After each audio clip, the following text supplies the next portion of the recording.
বন্ধুরা, আজকে আমরা যে বিষয় নিয়ে জানব তা হলো বাংলাদেশের যুদ্ধ সম্পর্ক। বন্ধুরা, আর দেরি না করে চলুন শুরু করা যাক। বন্ধুরা, এখানে একটি প্রশ্ন দেওয়া আছে আর 4টি অপশন দেওয়া আছে।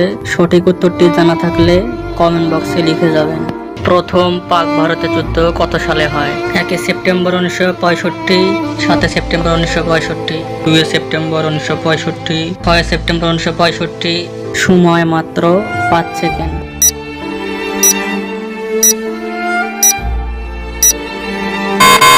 কি বন্ধুরা, উত্তরটি কারো জানা নেই?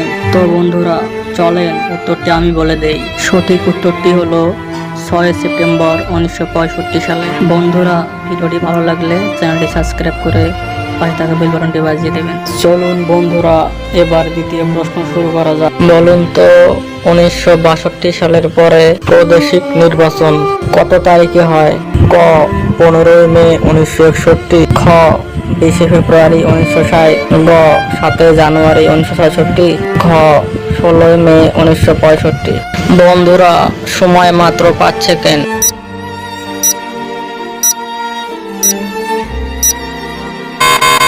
বন্ধুরা, উত্তরটি কেউ পারলেন না? চলুন উত্তরটি আমি বলে দেই। উত্তরটি হলো 16 মে 1965। তৃতীয় প্রশ্ন শুরু করা যাক।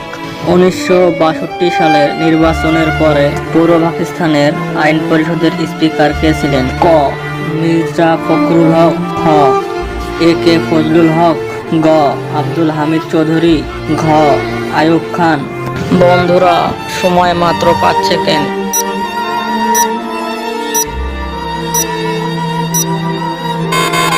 বন্ধুরা, উত্তরটি কেউ পারলেন না? চলুন উত্তরটি আমি বলে দেই।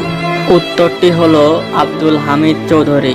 চতুর্থ প্রশ্ন শুরু করা যাক। পাকিস্তানের তৃতীয় শাসনতন্ত্রের ঘোষণা কে এবং কত সালে দেওয়া হয়? ক আইয়ুব খান, মার্চ 1962, খ আব্দুল হামিদ চৌধুরী, জানুয়ারি 1965, গ শেখ মুজিবুর রহমান, এপ্রিল 1962, ঘ এ কে ফজলুল হক, মার্চ 1962।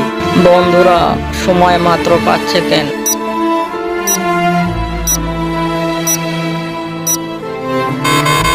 বন্ধুরা, উত্তরটি কেউ পারলেন না?